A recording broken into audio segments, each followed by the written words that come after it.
계속해서 조국 후보자와 가족을 둘러싼 의혹 고소고발건과 관련해서 검찰이 전격적으로 동시다발 압수수색을 했다는 소식을 여러분께 전해드리겠습니다. 조금 전까지는 정치적 관점에서 어떠한 정치적 함의가 있는 것인지, 정치권은 어떤 반응을 보이고 있는 것인지, 또 조국 후보자 출근하면서 절대로 인사청문회까지는 갈 것이다. 그리고 진실이 아닌 의혹으로 법무개혁과 검찰개혁의 큰 길에 차질이 있어서는 안 된다라고 이야기를 했는데 이것이 어떤 정치적 의미를 지니고 있는 발언인지 여러분께 설명을 해드렸죠. 지금부터는 법률적 관점에서 여러분께 설명해 드리도록 하겠습니다. 먼저 SBS 보도국 법조팀의 박원경 기자를 전화로 연결해서 이번 압수수색과 관련한 검찰 내부의 분위기를 한번 파악해 보도록 하겠습니다. 박원경 기자. 네, 서울중앙지검입니다. 오늘 압수수색 법조 기자들도 대단히 전격적이다 이렇게 받아들일 것 같은데 정확하게 몇 군데나 압수수색이 된 거죠? 네, 오늘 검찰이 압수수색한 곳은 20여 곳입니다. 조국 후보자 딸이 재학했거나 재학 중인 고려대와 서울대 환경대학원, 부산대 의학전문대학원이 포함됐습니다. 딸의 논문과 관련해 논란이 됐던 단국대와 공주대도 오늘 압수수색 대상에 포함됐습니다. 조국 후보자 배우자와 자녀 등이 가입했던 사모펀드 운영업체를 비롯해서 부산의료원과 부산시청, 조국 후보자 모친이 이사장으로 있는 경남웅동학원에도 검찰이 검사와 수사관들을 보내 관련 자료를 확보했습니다. 그러면 조국 후보자의 집, 지금 살고 있는 집은 압수수색 대상에는 포함되지 않은 거군요. 네, 그렇습니다. 당초 언론 보도에서 후보자의 주거지가 압수수색 대상에 포함됐다 이런 보도가 나오기도 했었는데요. 저희 취재로는 조국 후보자의 서울 방배동 집은 대상에 포함되지는 않았습니다. 박원경 기자, 검찰이 압수수색을 했다. 그리고 지금 압수수색 대상으로 박원경 기자가 얘기한 것을 들어보면은 언론 보도를 통해서 다뤄졌던 의혹과 관련된 장소들은 거의 대부분 다 포함이 된 것 같아요. 검찰이 이번 압수수색 통해서 어떤 부분을 중심적으로 살펴보고 있는지 한번 추론할 수 있지 않습니까? 네, 그렇습니다. 우선 언론과 정치권을 중심으로 제기됐던 의혹들을 살펴보면요. 크게 보면 후보자 딸이 고등학교 시절 논문 저자로 등재됐다는 의혹과 부산대 의전원과 서울대 환경대학원에서 후보자 딸에 대해서 장학금을 지급했다는 의혹, 후보자 가족이 가입한 사모펀드와 관련된 의혹, 조국 후보자 모친이 이사장으로 있고 후보자 자신이 이사로 재직하기도 했던 학교법인 웅동학원과 관련된 의혹들입니다. 이런 의혹들과 관련해서 10여 건의 고소고발이 검찰에 접수가 됐는데요. 오늘 검찰의 압수수색 대상지는 제기된 의혹과 관련된 곳들이 대부분 포함이 됐습니다. 때문에 검찰의 수사도 제기된 의혹에 대한 진상규명에 초점이 맞춰질 것 같은데 압수수색한 자료를 분석하는 과정에서 지금까지 제기되지 않았던 전혀 새로운 부분이 드러날 가능성도 배제하기는 어려워 보입니다. 특히 당초 고소고발 사건이 서울중앙지검 형사 1부로 배당됐다가 최근 특수 2부로 재배당됐습니다. 오늘 압수수색을 나간 곳도 서울중앙지검 특수 2부인데요. 검찰 관계자는 부서별 업무 사정과 인력 사정을 고려해서 신속한 진상규명을 위해 사건을 재배당했다 이렇게 밝혔습니다. 하지만 검찰 내부에서는 권력형 비리 등을 주로 수사하는 특수부로 사건 주체가 바뀐 것은 검찰이 수사에 대해서 의지를 보여준 게 아니냐 이런 평가도 나오고 있습니다. 박원경 기자, 그러면은 이번 압수수색과 관련해서 특수 2부는 당연히 수사상 필요하기 때문에 원칙대로 압수수색했다고 밝히고 있는 거고요. 검찰 내부에 이런저런 목소리들이 많이 나올 텐데 검찰 내부 분위기는 현재 어때요? 예, 특히 관심이 가는 건 왜 지금 시점에 압수수색을 나갔냐 이 부분일 텐데요. 오늘 압수수색과 관련해서는 말 그대로 전격적이었다 이렇게 평가를 할 수 있을 것 같습니다. 사실 검찰 내부에서는 10여 건의 고소고발이 접수된 만큼 검찰이 수사를 할 수밖에 없을 것이다 이런 평가들이 많았는데 수사 착수 시기는 인사청문회 이유가 되지 않겠냐 이런 의견이 많았습니다. 때문에 수사팀을 제외한 검찰 내부에서는 오늘 압수수색을 전혀 예상하지 못했다 이런 반응들이 많았습니다. 저희가 접촉한 검찰 관계자들 중에서도 오늘 압수수색은 전혀 예상 밖이었다, 전격적이다 이런 반응들을 내놨습니다. 검찰청법을 보면 법무부 장관은 개별 사건에 대해서 검찰총장을 지휘할 수 있도록 되어 있는데요. 조국 후보자가 법무부 장관으로 취임하게 되면 자신과 관련된 사건 수사를 보고받고 지휘를 할 수 있는 상황이 벌어질 수도 있습니다. 법무부 장관으로서나 검찰로서도 난감한 상황이 될 수 있는데 그래서 검찰 내부에서는 조국 후보자가 법무부 장관으로 취임하더라도 제대로 업무 수행이 가능하겠냐 이런 회의적인 목소리도 나오고 있습니다. 지금까지 서울중앙지검에서 전해드렸습니다. 박원경 기자가 검찰 내부 분위기를 여러분께 전해드렸습니다. 지금부터는 김태현 변호사와 이야기를 나눠보도록 하겠습니다. 김태현 변호사 어서 오세요. 네, 안녕하세요. 예. 먼저 압수수색이라고 하는 것이 네. 법률적으로 어떤 의미를 지니고 있습니까? 법률적, 사전적 의미. 그렇죠. 우리 이제 수사는 임의 수사와 강제 수사가 있어요. 임의 수사는 그냥 영장 없이 임의로 피의자나 참고인의 검찰의 수사기관에 출두하는 거고, 증거 같은 경우도 임의로 이렇게 갖다 주는 겁니다. 이걸 임의 수사라고 하는데, 강제 수사라고 하면 이제 영장이 발부되는 겁니다. 강제 수사에는 대물적 강제 수사하고 대인적 강제 수사가 있는데, 가장 강도가 센 게 대인적 강제 수사죠. 잡아가는 거. 체포 구속을 얘기합니다. 영장을 받아서. 대물적 강제 수사가 압수수색인데, 증거물을 피의자나 참고인들이 임의로 제출하지 않을 경우를 대비해서 수사기관에서 증거를 확보하기 위해서 법원으로부터 영장을 발부받아서 증거물을 가서 강제로 가져오는 것. 이것을 우리가 압수수색으로 합니다. 그런데 이건 이제 법률적 의미인 거고, 수사에 있어서 압수수색에 가지는 의미는 뭐냐? 본격적인 수사가 시작이 됐음을 알리는 것을 압수수색이라고 보면 되죠. 네. 지금 이 사건 같은 경우에 지금 검찰이 가지고 있는 자료는 뭐죠? 그 조국 후보자와 그 일가에 대해서 뭐 자유한국당도 그렇고 여러 군데서 고발을 한 것 같은데, 그 고발장에 있는 내용만은 지금 검찰이 알고 있습니다. 그런데 그 고발장이라는 건 사실은 고발인의 일방적인 주장이기 때문에 거기 있는 내용이 전부 다 사실이고 유죄다 이렇게 단정할 수 있는 건 아니거든요. 고발장을 검찰에서 보고 고발 내용을 보니까 이거는 수사를 해보면 혐의가 있을 수도 있겠는걸, 수사를 한번 해봐야 되겠는걸, 그럼 어떻게 하지? 증거를 확보해야 되잖아. 그러니까 법원에 영장을 받아서 어디 가서 증거를 확보하자. 이게 압수수색이에요. 그러면 이제 본격적인 수사가 시작됐다는 거고, 그러면 이제 압수물 분석을 마치면 그다음에 뭐가 남죠? 관련자 소환입니다. 피의자와 참고인 등의 이제 본격적인 소환이 시작이 되는 거죠. 압수수색, 아까 조금 전에 말씀하신 것처럼 이거 한번 수사를 해야겠는 걸, 뭔가 범죄 혐의가 있을 수도 있겠는 걸. 그렇죠. 그러니까 단순한 지금까지는 언론 보도, 야당이 제기한 의혹들이 그야말로 그냥 의혹이었다라고 한다면, 검찰의 이번 압수수색이 갖는 그야말로 법률적 의미는 이 고발장에 또 언론에 보도된 내용들 토대로 해서 검찰청에 접수된 고소 고발장에 적힌 내용들이 범죄 혐의로 확증될 수도 있을 수도 있겠구나라고 검찰이 판단했다. 그렇죠. 왜냐하면 압수수색 영장을 받기 위해서는 피의 사실을 적어야 됩니다. 언론에서 이렇게 얘기하니까 이상하니까 제가 가서 증거 가져올게요. 영장 내주세요. 안 줍니다, 법원에서. 피의자를 누구로 특정을 했을 거예요. 지금 뭐 가장 관건은 조국 후보자가 피의자로 특정이 됐느냐는 건데, 오늘 뭐 검찰 고위 관계자는 그 부분에 대한 기자들의 질문에 확인해 줄 수 없다라고 대답을 한 것 같아요. 그러니까 아직까지는 모릅니다. 그러니까 조국 후보자도 누구든 피의자로 특정이 되고 그 사람의 피의 사실이 있을 수밖에 없거든요. 이 피의 사실에 대해서 이 정도로 범죄 혐의가 있으니, 그러니 가져가서 강제로 증거물을 가져오게 해주세요, 판사님. 이게 영장 청구사 영장인 거고, 거기에 대해서 법원이 봤을 때 물론 구속영장 발부하는 것 정도로 범죄 사실이, 영장 피의 사실이 입증될 필요는 없는 것이지만, 법원에서 봤을 때 이건 얘기가 안 되잖아. 이건 뭐 범죄 혐의도 없는 건데 이걸 가서 왜 남의 집 가서 물건을 가져오겠다는 거야?가 아니라, 검찰이 이 영장에 적시된 피의 사실이 이 정도면은 범죄 성립이 가능할 수도 있겠는걸? 그럼 가서 뭐 고려대학교든 부산의전원이든 강제로 가서 증거물을 가져와서 뭐 볼 필요가 있겠는걸? 이라고 법원이 판단했다는 거죠. 그러니 지금 일단 검찰은 혐의가 있다, 이걸 수사해보면 기소할 수도 있겠다라는 생각을 가지고 수사를 시작하는 겁니다. 그러니까 강제 수사를 하는 거죠. 그러면 자, 압수수색이 강제 수사의 신호탄이다 이렇게 네. 말씀해 주셨고, 검찰이 이거는 범죄 혐의가 있는 것으로 볼 수도 있겠다라고 판단했다는 현재 하나의 단계군요. 증거고요.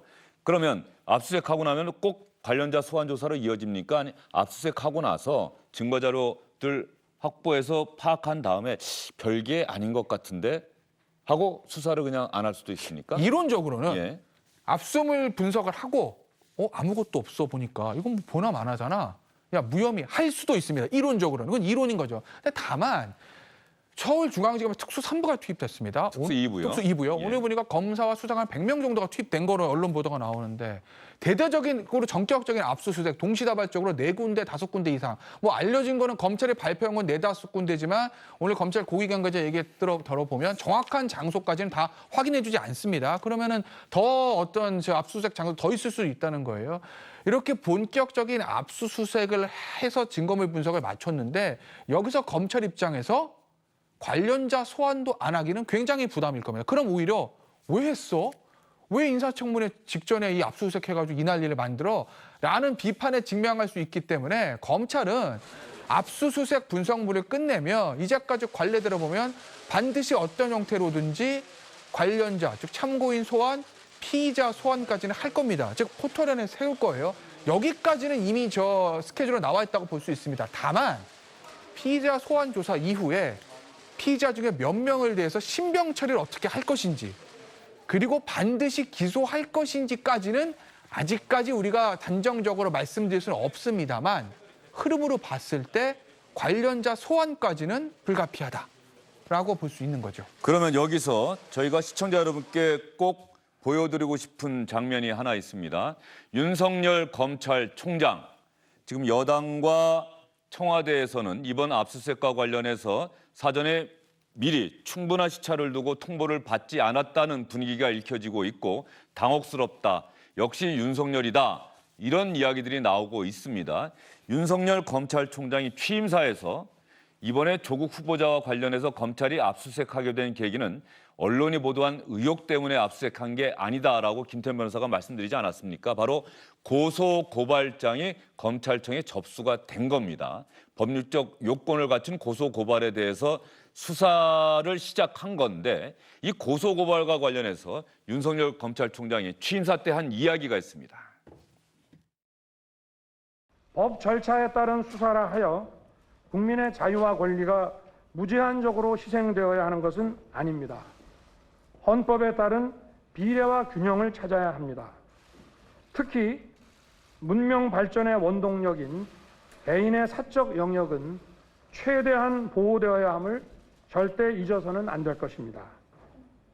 나아가 국민으로부터 부여받은 법 집행 권한을 객관적, 합리적 근거를 갖추지 못한 고소 고발 사건에 기계적으로 행사하여서는 안 됩니다.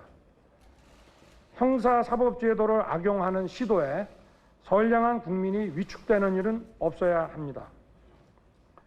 아울러 소추 이후에 법 적용에 오류가 발견되었다면 즉각 시정하여 잘못 기소된 국민이 형사재판의 부담에서 조속히 해방되도록 해야 합니다.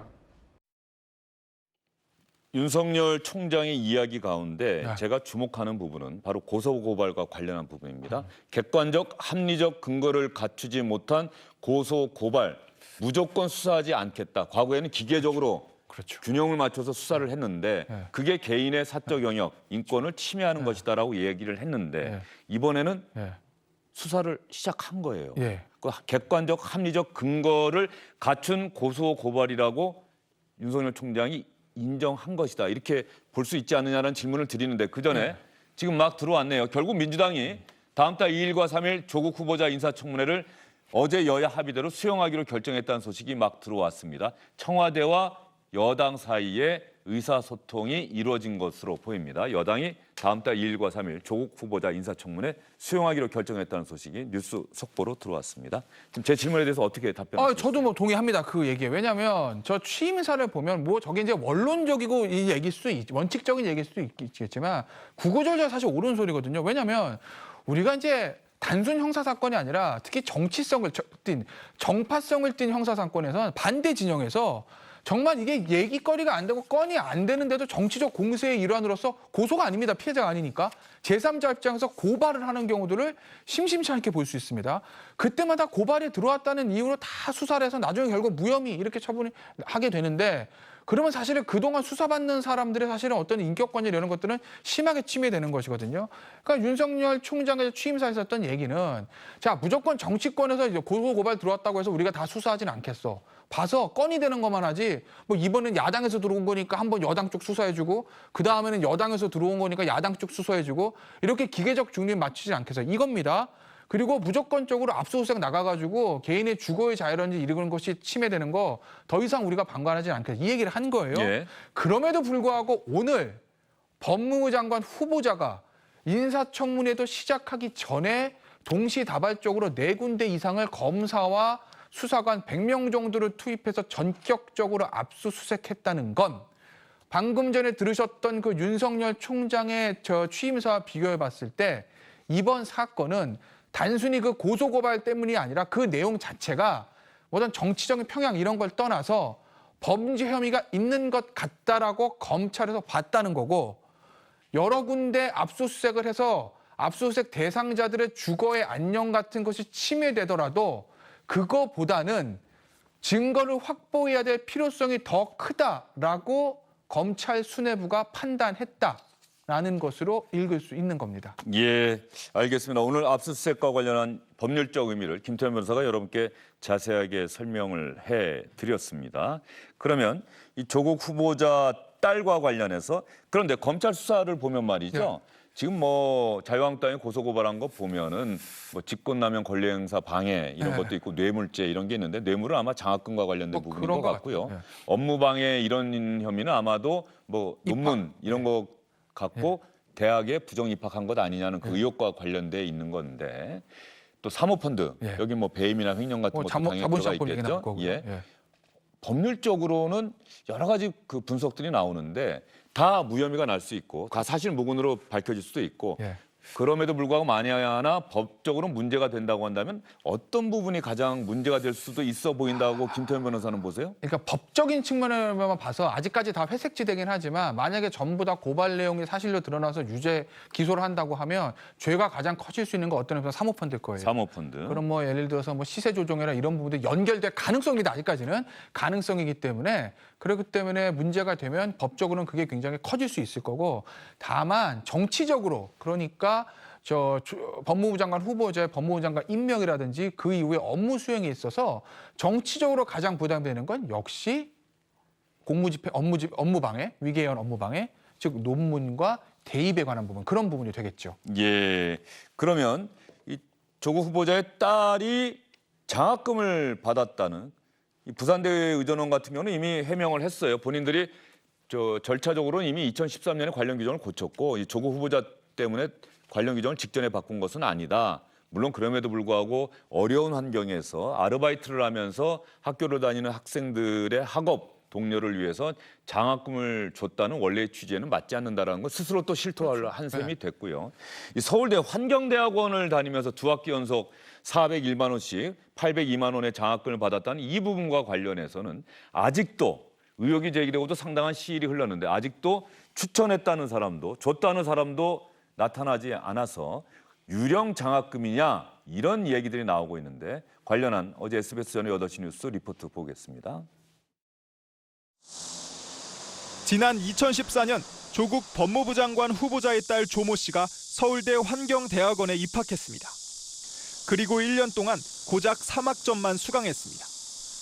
그런데 조 씨에게 한 학기에 401만 원씩 모두 802만 원의 장학금이 지급됐습니다.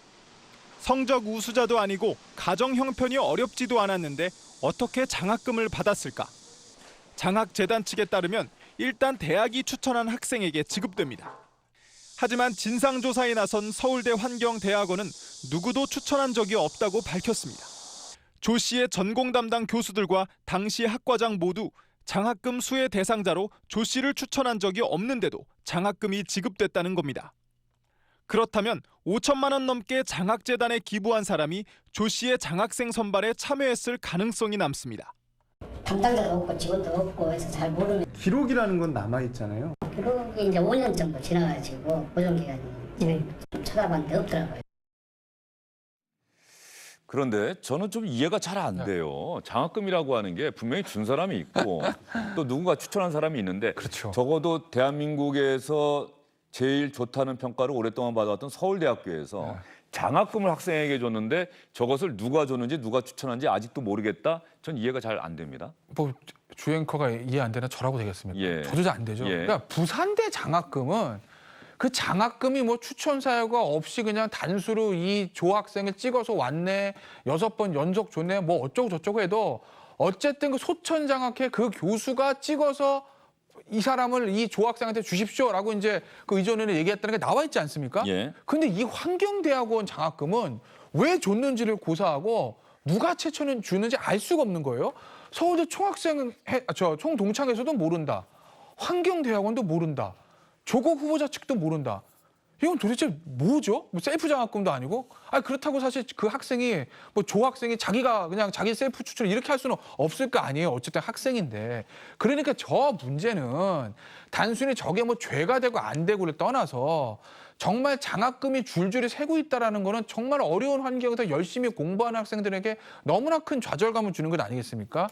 그러니까 앞으로 서울대학교뿐만 아니라 다른 대학교에서도 지금 이런 일이 또 벌어지고 있다고 배제할 수 없다고 보면 왜 저게 저렇게 장학금 나갔는지에 대해서는 처벌 여부 이런 걸 떠나서 이번에 뭐 조국 후보자의 인사청문회 이런 걸 떠나서 앞으로 정말 선량하게 가난하면서 공부 열심히 하는 장학금을 정말 받아야 되는 학생들이 피해보지 않도록 이번 기회에 사실관계는 좀 서울대 차원에서라도 밝히고 가야 된다고 저는 봅니다. 예, 전 조금만 의지가 있으면은 관련 자료가 파기됐다라고 하는데 저건 분명히 뭐 동문회에서 장학금 줬다고 하더라도 분명히 밝힐 수 있을 것으로 저는 생각이 들고요.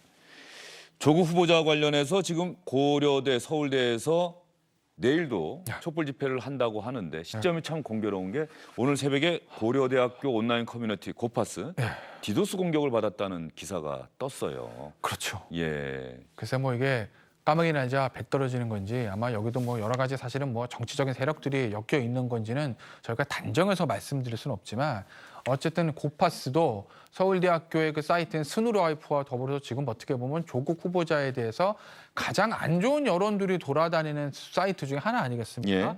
그 사이트가 오늘 오전에 디도스 공격을 받았다. 이걸 뭐라고 해석을 해야 될까? 이 부분도 사실은 어떤 특정 세력이 뭐 그런 고파스나 이런 데서 활동을 좀 방해하기 위해서 한 거라면 가정입니다. 그렇다고 보면 이 부분에 대한 것도 조금 저는 저 공안부에서 수사할 필요성이 있다고 통상적으로 이런 일이 벌어지면은 고려대학교 커뮤니티 고파스를 운영하는 측에서 고소를 해야 수사를 하나요? 아니면 고소 없이도 수사할 수 있나요? 저건 사실은 뭐 예. 요고소 사건, 요고발 사건은 아닌데 인지해서 할 수는 있는데 예. 사실은 대한민국에는 모든 사건들을 신문에 나왔다고 검찰에 가서 인지하는 건 사실 조금 어떻게 보면 좀 어폐가 있을 수도 있거든요. 그러니까 디도스 이런 공격으로 경우에는- 인해서 예. 아주 큰 대학의 커뮤니티가 예, 그러니까 상당히 차질을 빚었는데 이런 경우에는 이 고파스나 운영자나 학교 측에서 뭐 고발을 하든 수사 의뢰. 왜냐하면 누가 했는지 모르기 때문에 이거 피고발이 특정할 수가 없어요. 그러니까 수사 의뢰 또는 진정, 주로 진정의 형태로 해서 또 중앙지검에 수사를 요청하는 경우들이 많죠. 예. 그러면 중앙지검에서는 이렇게 중요한 사건의 수사 의뢰가 들어왔으니 우리가 한번 살펴보겠습니다라고 하는 경우들이 있고요. 그리고 관할은 아마 예전에 공안부죠. 이제 공공형사부가 아마 이 사건의 관할이 될 겁니다. 예, 알겠습니다. 조국 후보자와 관련한 의혹 이제 검찰이 압수수색까지 실시를 했고요. 본격적으로 수사를 하겠다라고 하는 것을 국민들에게 밝힌 상황이고 조국 후보자는 자신은 끝까지 성실히 인사청문회를 준비하겠다고 이야기를 했습니다. 다음 달 2일과 3일 인사청문회 열리는 것으로 확정됐다는 소식도 여러분께 전해드렸습니다.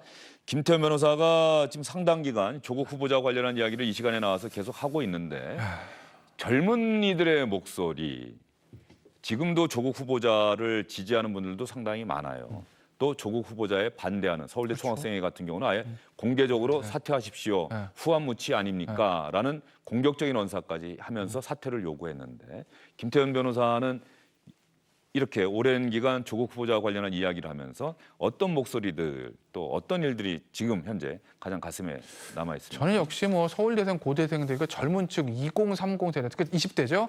20대들의 분노 이 부분이 저는 가장 좀 가슴에 와 닿습니다. 그러니까 20대들 어제 서울대 총학생회에서도 그렇지만 정치색을 띠지 않겠다라는 거 아니겠어요? 그러니까 이게 뭐 보수다 진보다 뭐 민주당을 지지한다 자한당을 지지한다 뭐 지난 대선 때 당시 문재인 후보를 찍었다 뭐 홍준표 후보 찍었다 이게 중요한 게 아니라 지금 20대의 머릿속에 가장 있는 두 단어는 자유와 공정이거든요. 예. 개인의 자유를 침해하는 거, 공정하지 않은 것. 이거에 대한 분노가 가장 크다라는 거죠. 요즘 20대들의 어떤 얘기들이 이런 걸 들어보면. 얼마 전에 이제 대통령이 청와대 직원들에게 여름휴가철 맞아서 뭐 90년대생에 관한 책을 나눠줬다고 하죠. 예. 근데 그 책에 보면 90년대생 젊은 층들의 공정에 대한 얼마나 큰 가치를 두느냐는 어떤 부분이 써 있다고 하는데 조국 후보자도 그렇고 청와대도 그렇고 왜 20대들이 분노하고 있는가? 여기서 20대들이 말하고자 하는 건 무엇인가? 이 부분에 대한 것들을 한번 조국 후보자가 지금 곱씹어볼 필요가 저는 있다고 봅니다. 예, 오늘 김태현 변호사와의 이야기는 여기까지입니다. 김태현 변호사 말씀 잘 들었습니다.